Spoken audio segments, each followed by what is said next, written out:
Saludos, electromecánicos que nos seguís en nuestro canal de diagnosis de YouTube. Bueno, seguimos explicándoos cómo se puede realizar diagnosis de distintos componentes utilizando el osciloscopio. Bueno, pues en este tutorial vamos a hablar de las bobinas de encendido. Voy a hacer una explicación muy rápida y sencilla de un poco qué hacen, qué función tiene y qué características tiene una bobina de estas, y luego pasaremos a verificar todo lo que es su conexionado eléctrico y qué deberíamos de ver con una bobina funcionando de forma correcta, qué deberíamos de ver en el osciloscopio. Comentaros que ahora se tiende mucho a la utilización de monobobinas de encendido, y la explicación es, fijaros, este motor ya lleva control de distribución en admisión y en escape. Un sistema de chispa perdida, pues se produce una chispa, un arco eléctrico al final, cuando está en punto muerto superior o próximo al punto muerto superior, del cilindro que está acabando la fase de escape y que comienza la fase de admisión. Y como tenemos un sistema con control de la distribución, puede ocurrir que el solape de válvulas, el ángulo de cruzamiento, de apertura de las válvulas de admisión y escape, puede llegar a ser importante según las condiciones de funcionamiento. Sobre todo, en este motor no tanto porque ya es de inyección directa, pero motores de estos también los hay bastantes, con inyección todavía aún a baja presión en el correte de admisión.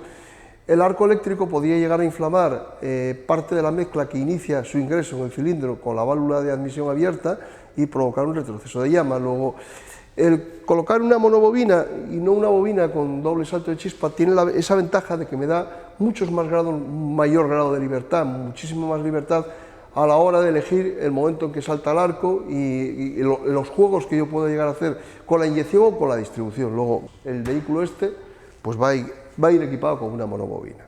Estos sistemas de monobobina, básicamente, tenemos dos tipos de monobobinas.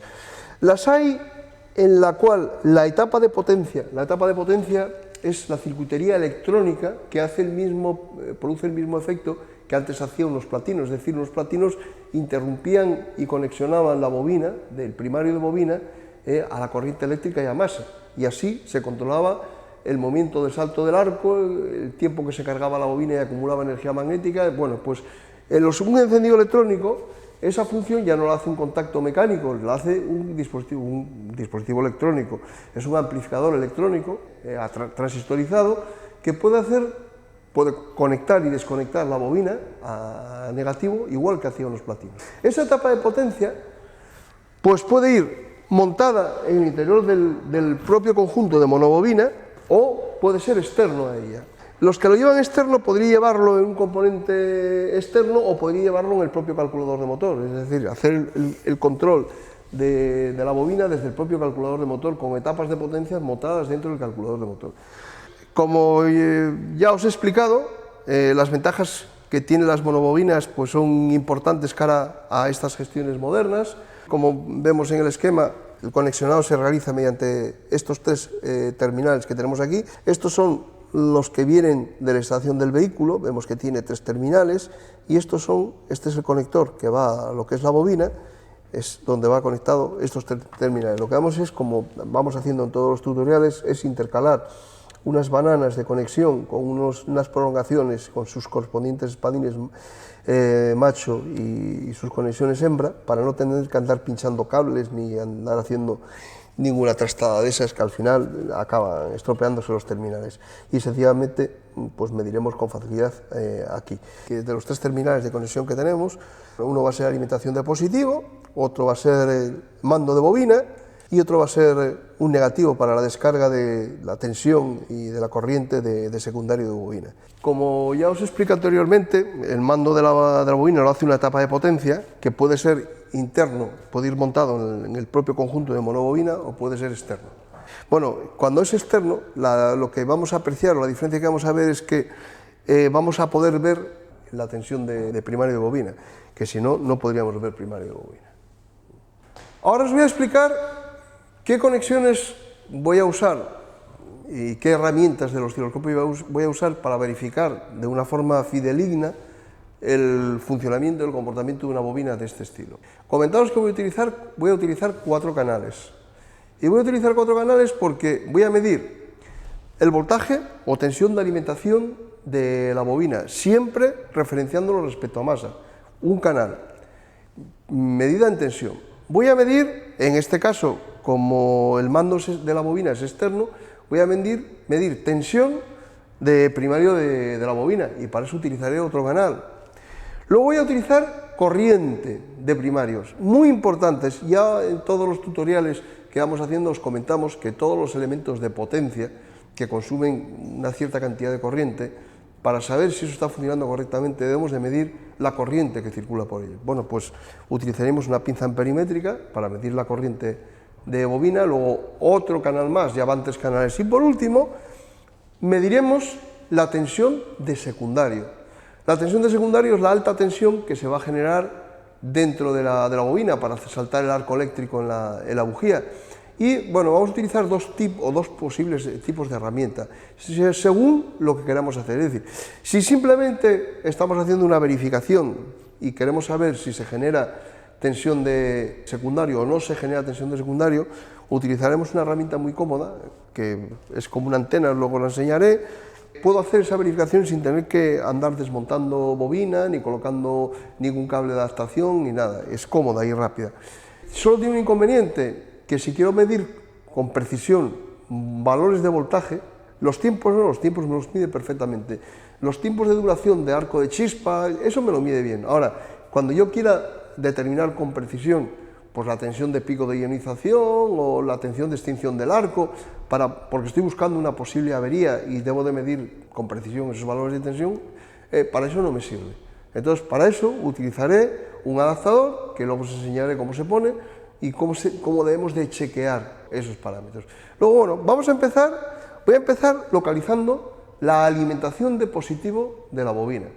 Bueno, pues voy a utilizar el canal A, que es el verde, pues lo tengo en una escala de 50 voltios, voy a bajar un poquito la escala de alimentación a 20 voltios, para que inicialmente no os confunda. Voy a apagar voy a desconectarlo para que solo se vea, voy a desconectar también corriente, y voy a desconectar también y voy a dejar sin pantalla solo el canal A. Pues aquí tengo el canal A, es este trazo que veis aquí. Ponemos llave de contacto o tiramos de puesta en marcha, ponlo en marcha. Me voy a las tres bananas de conexión que puse. El otro terminal lo tengo ya puesto a masa, luego la tensión la voy a referenciar a masa. Este no es alimentación.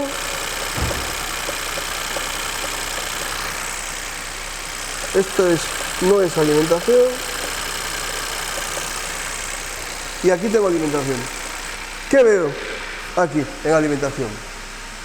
Bueno, pues si os fijáis, veo de mano que tengo una tensión de alimentación. Veis que aparece una línea horizontal paralela al eje de tiempo. Significa que el valor de alimentación, el voltaje, no varía prácticamente. Es decir, si yo ahora cojo la barra para medir con precisión el nivel y lo pongo ahí, ahora tengo una alimentación de 14,17 voltios, es decir, la tensión que en estos momentos tiene el vehículo en red. Eso es la tensión que está utilizando la bobina de encendido para funcionar. Me diréis, bueno, ¿y qué son estas rayitas y esta rayita que aparece aquí? Esos son parásitos radioeléctricos generados por la formación del arco en la bobina y en la bujía.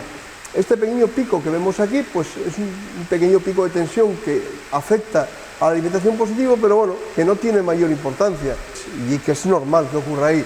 Incluso veo, lo voy a ampliar para que lo veáis con más nitidez, lo que es el transitorio. Fíjate, en el momento que se produce el arco, la chispa, se produce una fluctuación en la tensión. Esto es debido a la energía electromagnética que se está radiando ahí en formas de ondas de radio, y veo que hay una pequeñísima caída de tensión.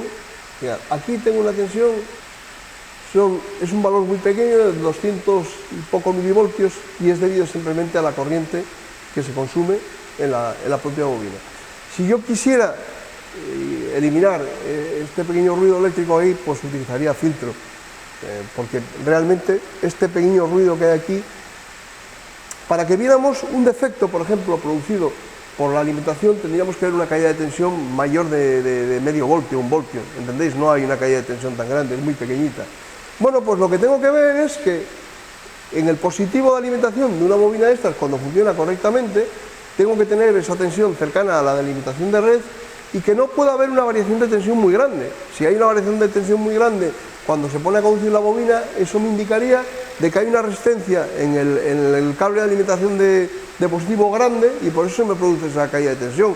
Por supuesto, eso va a mermar la potencia de la chispa y podría ser pues, una causa de que se produjeran fallos de encendido o fallos de combustión. Vamos a seguir haciendo verificaciones.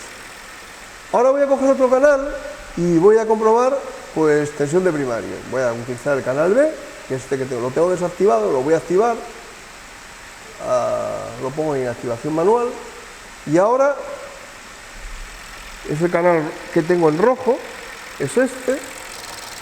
El negativo lo pongo a negativo. Voy a subir, a utilizar una base de un tiempo más alto del que tengo en el canal B. Cuando tengo un valor bajísimo, lo subo. 200 voltios por cuadro. Voy a dejar un 100 voltios por cuadro. Luego ya veré. Es el rojo. Bueno, pues voy a la bobina. Voy a la base de tiempos. Yo tengo una base muy pequeña. Y ahora voy a meterle sincronización, disparo. Lo voy a provocar por el canal B. Al seleccionar el disparo por el canal B, ahora está en flanco descendente, me queda bloqueado ahí y se me queda quieto. ¿Qué vemos aquí? Bueno, vemos que en este punto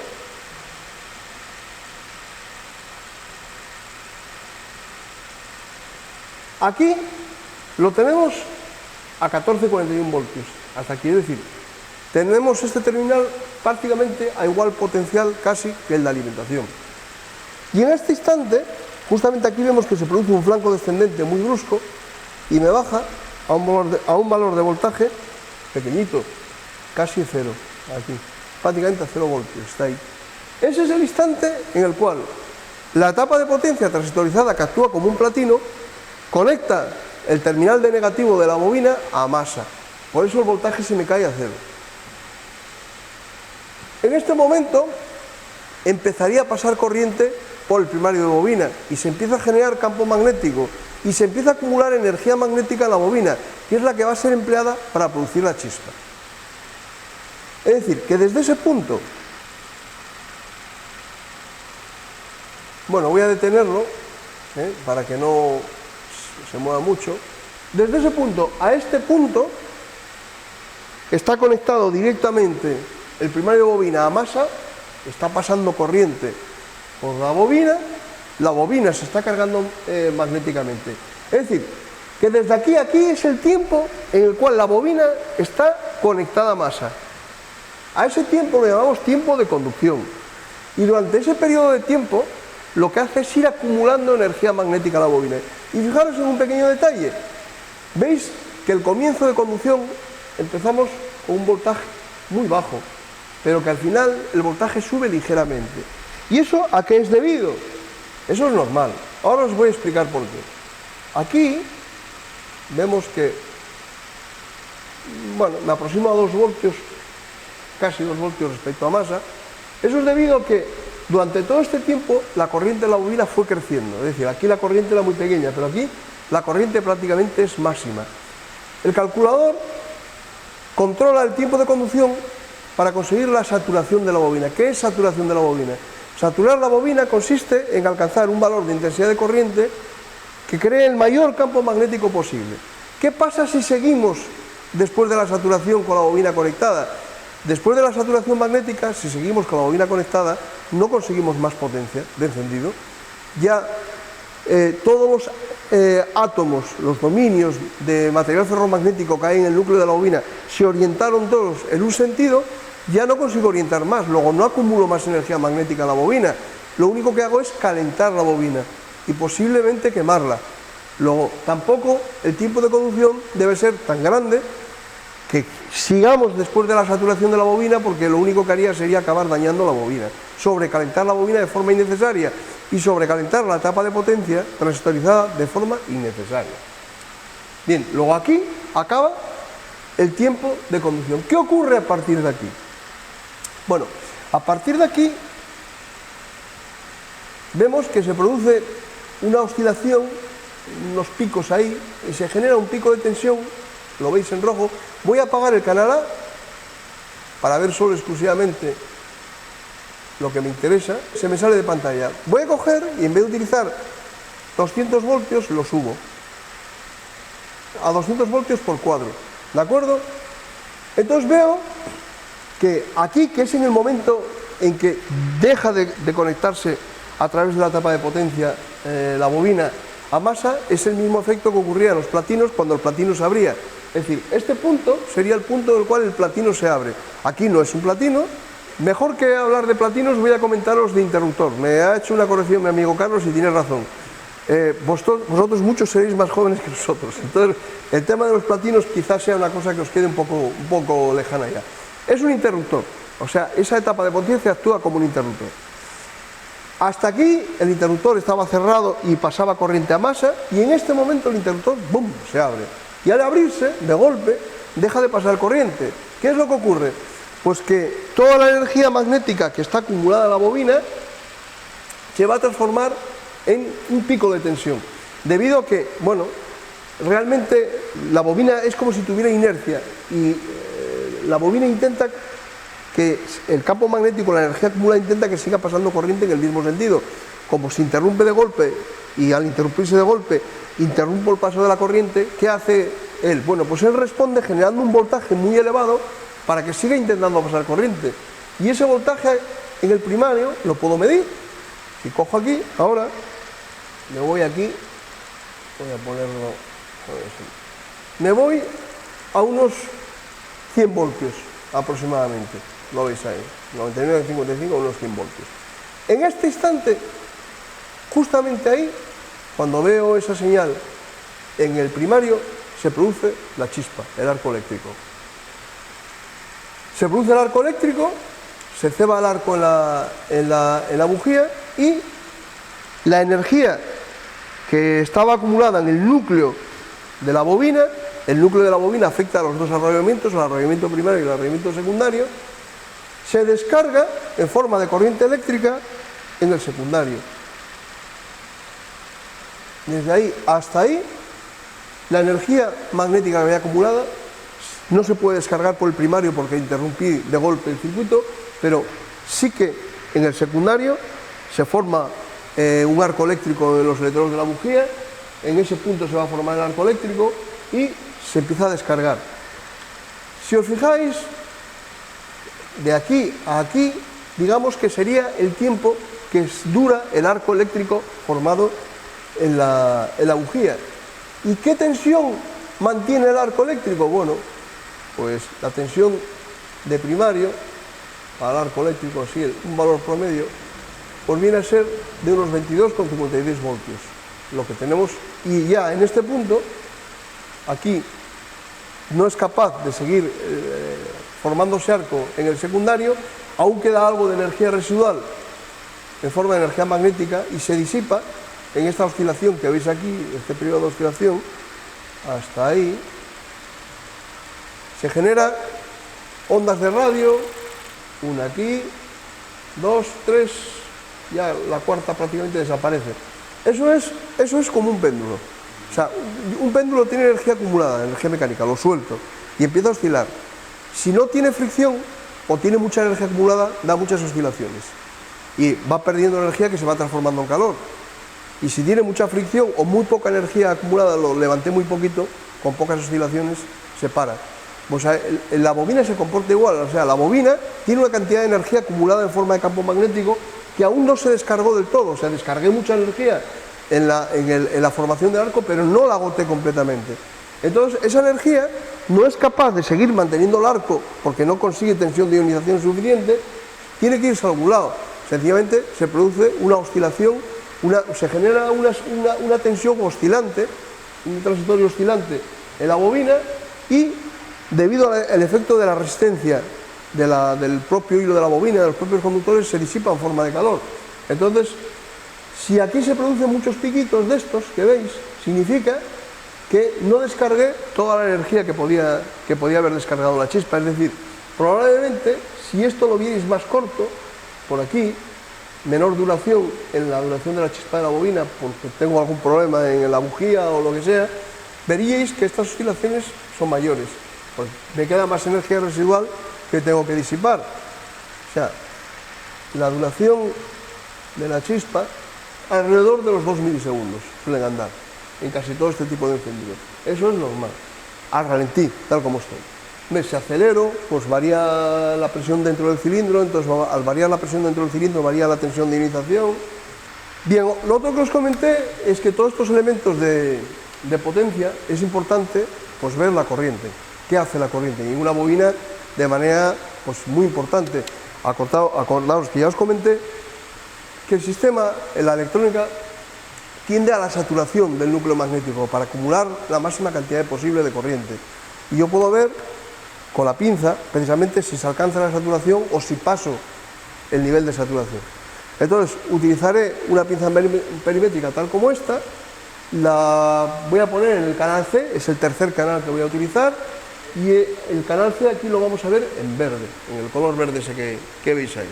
En un principio voy a momentáneamente a desactivar el canal B para que no os confundáis, luego los voy a colocar todos a la vez para ir analizando el oscilograma de antes, vamos a analizarlo en referencia a lo que vamos a medir aquí. Bueno, ¿cómo voy a ponerla? ¿En qué terminal la voy a poner? Bueno, mira, yo os aconsejo que la coloquéis en el positivo, bueno, por una razón muy sencilla. Las que llevan la etapa de potencia integrada dentro de la bobina, no hay cable que salga fuera, descarga muchas veces por el interior de la bobina, y entonces la corriente que va al primario sí que va a salir del positivo. La corriente que va al primario sale del positivo.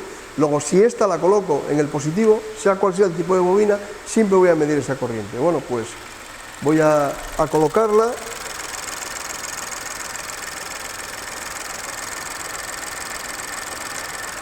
Bien, bueno, pues voy a la alimentación de positivo, conecto la pinza amperimétrica a la alimentación de positivo. Si la coloco al revés, la señal me saldría invertida, no tengo más que cambiar la posición de la pinza para que me salga hacia arriba. Vale. Y vamos a ver un poco lo que está ocurriendo aquí. Fijaros, en este punto, ¿veis? Hasta aquí no hay corriente, está a 0 amperios, lo veis que está a 0 amperios, todo esto es un 0 amperios. Y en este momento, la corriente empieza a crecer.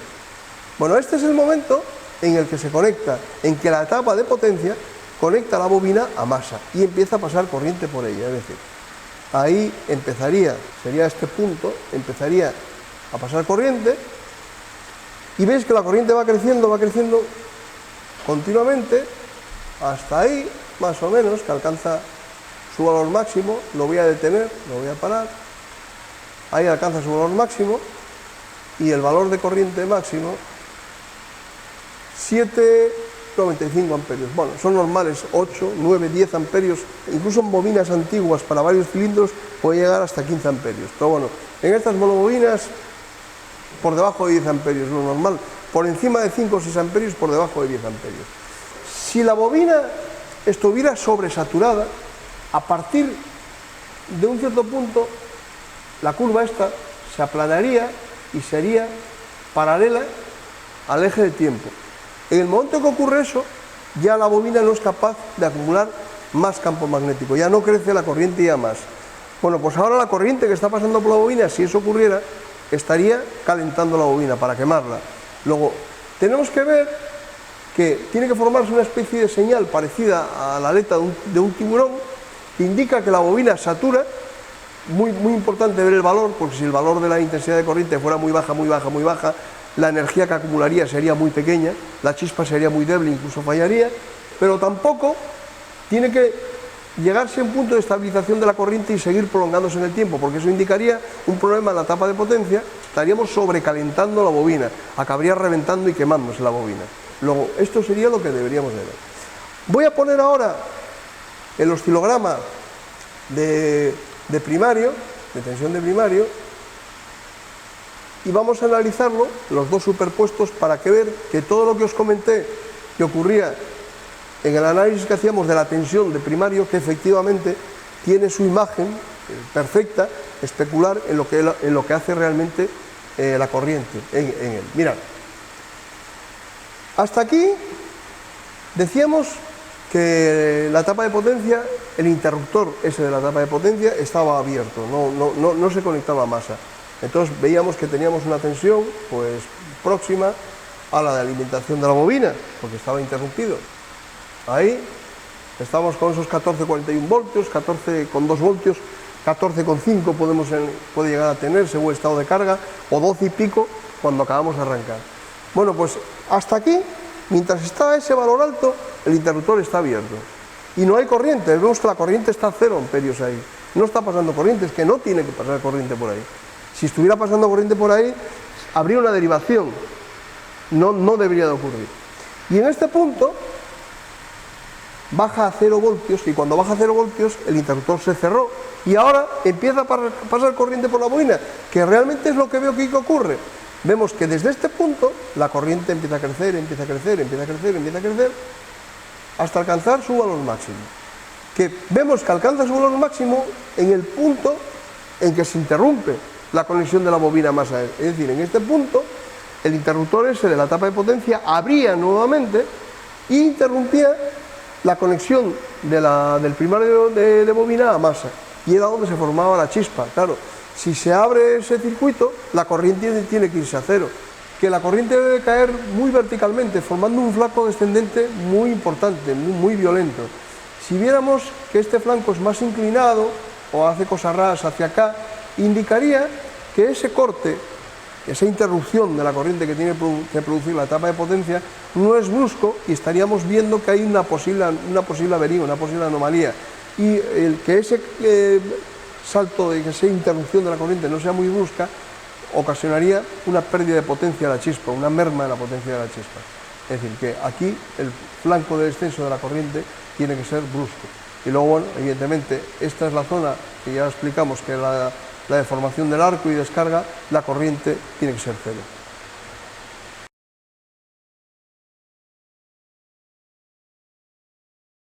Voy a enseñaros una herramienta que ya os comenté al principio que podíamos utilizar para chequear si se está formando arco en el secundario, pero bueno, desde el punto de vista de medir con precisión tensiones no vale. La única ventaja que tiene es que no tengo que desmontar la bobina. Luego os enseñaré cómo se hace desmontando la bobina. Y bueno, esta especie de antena o artilugio, esto actúa como la placa de un condensador, y lo que hace es medir el campo eléctrico que se forma dentro. Pero claro, la medición del campo eléctrico, va a variar mucho según la posición en la que coloque yo la herramienta. Por lo tanto, la medida no es fiable. Es decir, mirad, sencillamente la coloco encima de la bobina. Sí que queda perfectamente definido todo lo que ocurre. Mira, he tenido la imagen y os voy a explicar así un poco lo que veo con la antena esa. Mirad, sí que veo en el momento en que se produce la conexión de la bobina, del primario de bobina a masa, a través de la tapa de potencia, del interruptor ese mágico que lleva la tapa de potencia, que es en el momento que empieza a producirse la carga de la bobina, a subir la corriente. Sí que lo veo aquí perfectamente. ¿Veis? Este pequeño piquito que se forma hacia abajo, pues me está indicando el punto de conexión. Es decir, que de aquí hasta aquí es el tiempo de conducción de bobina, que es el tiempo este que veo en el primario, que va desde aquí hasta aquí. Y en este mismo instante, que es cuando se produce la interrupción de la conexión a masa del primario de bobina, y es cuando se genera la chispa, este transitorio que veis aquí es la formación de la chispa en secundario. Y la duración de la chispa es hasta aquí. Veis que efectivamente, más o menos, llego a apreciar el tiempo que dura la formación del arco. A la hora de medir tensiones, mirad, ahora está pegado a él. Si lo separo, veis que la imagen va atenuándose, es decir, que claro, o incluso si lo pongo torcido, así, la captación de la señal varía, entonces varían los niveles de tensión. Luego, como no puedo colocarla exactamente siempre en la misma posición, no puedo calibrar la sonda para hacer una medición precisa de los niveles de tensión. Para lo que me sirve es para saber que efectivamente se genera tensión de secundario y que los periodos, los tiempos de conducción de bobina y el tiempo de duración de chispa se ven reflejados en el secundario.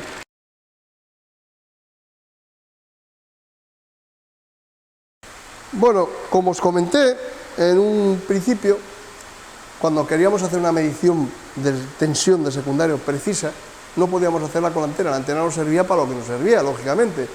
Si estamos buscando una avería en la que podamos ver, bueno, pues que resulta que tenemos fallos de encendido y queremos saber la tensión de ionización a qué valores alcanza, o, por ejemplo, si se producen muchísima radiación de ondas de radio en secundario, si quisiéramos verlo con más detalle, recurriríamos a este útil. Esto es un adaptador que es como si fuera un cable de bujía y una falsa bujía, que es esta que tiene aquí, que el terminal este incluso podemos sacarlo un poco hacia afuera para que enganche mejor, como podéis ver, para conectarlo.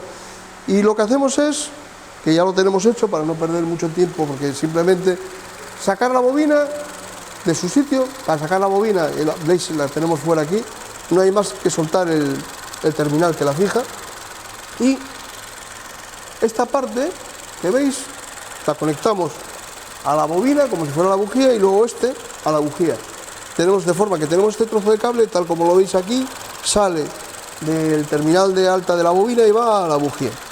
Comentaros que hay cierto tipo de bobinas que la descarga de secundario la hacen por el propio tornillo de fijación de la bobina. Entonces, si estamos en una bobina de ese estilo, esto viene, el equipo, el útil ya viene con un utillaje, que es este, que veis aquí, en el cual esto lo pondría al terminal de fijación de la bobina, que es por donde descarga secundario, y esto a masa, al punto de masa donde iba fijada la propia bobina. Por eso ya viene preparado con un terminalillo para conectarlo donde venía fijado la propia bobina. En este caso lleva un cable propio para la descarga del primario de bobina, luego no lo pongo por esa razón. En este cable, que ahora tengo intercalado, sí utilizo esta pinza. Es una pinza kilovoltimétrica que me sirve para medir pues, el alto voltaje con precisión. Sencillamente la pinza kilovoltimétrica lo que hago es abrirla, coloco, lleva como dos pequeñas armaduras, son las armaduras de un condensador, es abrirla, colocarla en el cable y asegurarse de que queda perfectamente cerrada, abarcando el cable. Tiene otro terminal que coloco a masa, y es una pinza capacitiva, y así mide el campo eléctrico ya con una superficie de armadura fija, definida, y ya va calibrada para medir con precisión. Bueno, pues entonces vamos al osciloscopio, y aquí ya estoy viendo el secundario real, las tensiones reales de secundario de bobina. Bueno, vemos que la forma es un poco parecida a lo que veíamos con la antena. Efectivamente, en el momento en que empieza a conducir la bobina, que es este punto, coincide con esa pequeña bajada de la tensión. Ahí digamos que se invierte la formación de la tensión ahora es una tensión negativa. Si lo dejáramos circular la corriente, circularía en la bujía al revés. Si queréis podemos medir el valor de la tensión en kilovoltios. Fijaros, ya alcanzar pues una tensión máxima negativa con respecto a masa, el punto de potencial cero, de 412 voltios. ¿Qué significa esto? Significa 412 voltios con una bujía, con unos electrodos de bujía calientes, y tal como ha montado en estos sistemas, que son la única separación, la única resistencia grande que podemos tener al circuito de alto voltaje, es la separación de los electrodos de la bujía. No es como un encendido antiguo que llevaba distribuidor y entre el dedo del distribuidor y el terminal que iba al cilindro correspondiente había una separación, ya tenía que formar arco eléctrico ahí, o uno de doble chispa, que la chispa tiene que saltar en las dos bujías a la vez. 400, casi 500 voltios, pues podría llegar a ocurrir que como el único obstáculo que tenemos en este momento, en este montaje, son los dos electrodos de la bujía, llegar a formar arco eléctrico ahí. ¿Y qué ocurriría? Bueno, pues que se pone a conducir, la bobina se pone a conducir pues un poquito antes del punto puerto superior, luego está probablemente el cilindro cargado de mezcla carburada y estamos a mitad de la compresión. Si se forma arco eléctrico en esas condiciones, la mezcla inflamaría. Y entonces inflamaría, produciría un picado intensivo en ese cilindro y hay que evitar que eso ocurra. Estas bobinas lo que suelen llevar es un diodo de alto voltaje que evita que se forme arco cuando la corriente circula en sentido contrario, evita la formación del arco, bloquea la formación del arco. Son diodos de alto voltaje como los que en los microondas y artilugios así, que soportan tensiones inversas bastante importantes, soporta perfectamente esos 400, 500 voltios y más en sentido inverso, bloquea y evita que se forme arco eléctrico cuando ponemos a conducir bobina. Bueno, pues eso es lo que estamos viendo, que aquí, esa tensión inversa que se produce cuando inicia la conducción. En este punto, de aquí, ahí acaba la conducción, vemos que la corriente se va abajo, como explicamos en un momento, se produce ese pico de tensión de primario y coincide con la formación del arco eléctrico. Es decir, aquí se forma el arco eléctrico. Entonces, lo voy a separar para que lo veáis, y voy a subir, esta es un poco para arriba, para que lo podáis ver con la mayor claridad posible. Subo esa hacia arriba y voy a subir también la tensión que tengo de primario hacia arriba y ahora vemos perfectamente aisladito. Y vemos que aquí se forma un pico, una aguja. Eso se llama tensión de ionización. Cuando se inicia el arco eléctrico en la bujía, hay que conseguir, el espacio que hay entre ellas no es conductor de la corriente eléctrica. Los gases, sobre todo cuando están comprimidos, como en el caso del cilindro en la fase de compresión, no se forma el arco eléctrico con facilidad.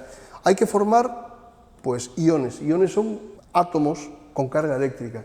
O sea, tenemos que formar pares de electrones sueltos y núcleos atómicos con carga positiva que han cedido sus electrones. Y para eso hay que arrancarlos, y eso se arranca con el potencial eléctrico. Entonces, al principio, para iniciar la formación del arco, veréis que necesita un voltaje elevado. Este voltaje lo podemos medir aquí, son 13,59 kilovoltios.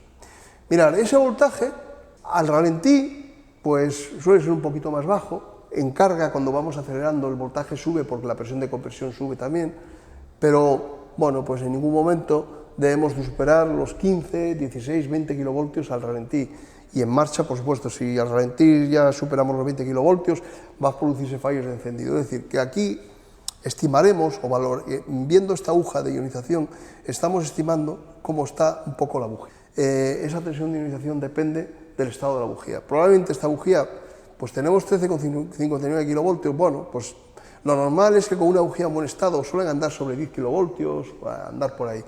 Es decir, cuanto peor está la bujía, cuanto más separados están los electrodos, cuanto más gastada está la bujía, este pico sube más. Y cuando sube mucho ese pico ya al ralentí, pues puede ser la causa de la aparición de fallos, de conteo de fallos de encendido en un cilindro determinado. Y podría ser debido, con la bujía muy desgastada, en carga, que la presión en el cilindro es elevada, la tensión esta de ionización sea tan grande que no sea capaz de suministrarla la bobina. Ahora, estas bobinas pueden llegar a producir voltajes del orden de 40-45 kilovoltios, pero claro, cuando hacemos funcionar mucho tiempo una bobina, en esas condiciones de funcionamiento acaba dañándose la bobina o la tapa de potencia. Luego, eso lo vemos en este pico de ionización, ya os digo. Lo normal es que andemos sobre 10, incluso un poquito por debajo de 10, con unas bujías en buen estado. Una vez que se ioniza, que se forma esa aguja, ahí es donde va a iniciarse el arco, ahí se inicia el arco se vuelve luminoso, el espacio que hay en el medio, porque se forma una sustancia que se llama plasma. El plasma contiene iones, y es luminoso, es brillante. Un plasma es muy conductor de la corriente eléctrica. Entonces, al ser muy conductor de la corriente eléctrica, la resistencia eléctrica entre los dos electrodos de la bujía cae mucho, por eso el voltaje, veo que cae. 3,3 kilovoltios sobre 3.300 voltios, se mantiene el arco en la bujía, se mantiene cebado el arco. Al final, claro, durante ese, ya os lo comenté antes, la energía magnética acumulada en la bobina va gastándose en mantener ese arco formado en el secundario. La energía se está invirtiendo en formar el arco en el secundario y llega un momento, aquí se agotaba completamente la energía y veis que coincide con ese piquito ahí y esas pequeñas oscilaciones que veis ahí coinciden con las oscilaciones que veis ahí. Se producen muy pocas oscilaciones y la caída no es muy brusca porque este tipo de bobinas, por la presencia de ese diodo, los picos positivos tienden a recortarlo. O sea, no me van a aparecer picos por debajo de la tensión de masa, porque lo bloquea el diodo ese. Entonces, en todas estas bobinas modernas, pues veréis una señal de este estilo. Y veréis que la duración de la chispa, que es desde ahí hasta ahí, efectivamente coincide con la duración que veíamos en el primario de bobina. Luego, esto es lo que estaríamos viendo en el secundario de bobina. Súmate a la élite de las reparaciones del futuro potenciando tus conocimientos con MIAC. Contáctanos